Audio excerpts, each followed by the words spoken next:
Hi, it's me again with CorelDraw Tips and Tricks, and I promise you that was the last one. And then my mathematical genius guru sent me this and told me how he did it. And it's so easy and precise.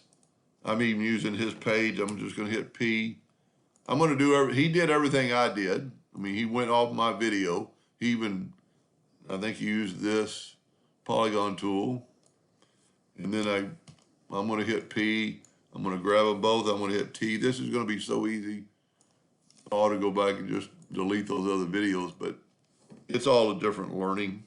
So I'm going to open up the Windows Docker's transformer. You're going to say transformation. I just Control D, but I don't have to with this Docker. Move the center rotation. And this makes life so easy. I'm still going 8 degrees at 44.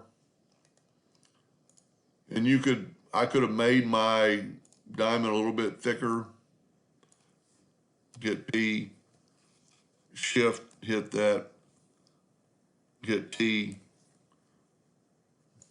or just back up and grab it all and hit T. That'll put it at the top. And then do your 44. Now, what's so cool about this, I'm going to get rid of the circle for a second. I'm going to Control G to group these together. And I'm going to Control D to make a duplicate. And then I'm going to just, holding down the Shift key, I'm going to bring them in to about where I want them. And then I'm going to rotate the whole thing 4 degrees. Control D, Control D, Control D, Control D to your heart's content. And I could have stopped and had them all, I didn't have to keep hitting Control D. I'm a little bit off. I need to move a little bit further. But they're getting further and further apart. But I could have stopped that by one, hitting the plus key or the Control D and just not do anything with it. And then bring these in and actually rotate them to 0. And then this way you can kind of look at you can see that we're not good enough, so we've still got it. So we'll take holding down the Shift key, and then they grow from the center.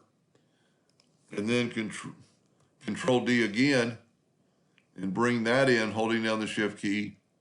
And now rotate this 4 degrees. And still hold down the Shift key and kind of get your spacing more right. Pretty cool idea. That gentleman has sent me many.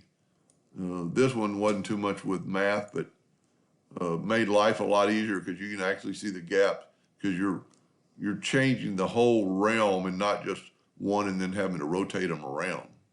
And I think that they're still a group, so you could go back and once you got it done, you could go back and alter it a little bit by holding down the Shift keys, the key, and bringing that one in just a little bit to make your gaps the same. Anyway, hope that helped. Thank you for watching.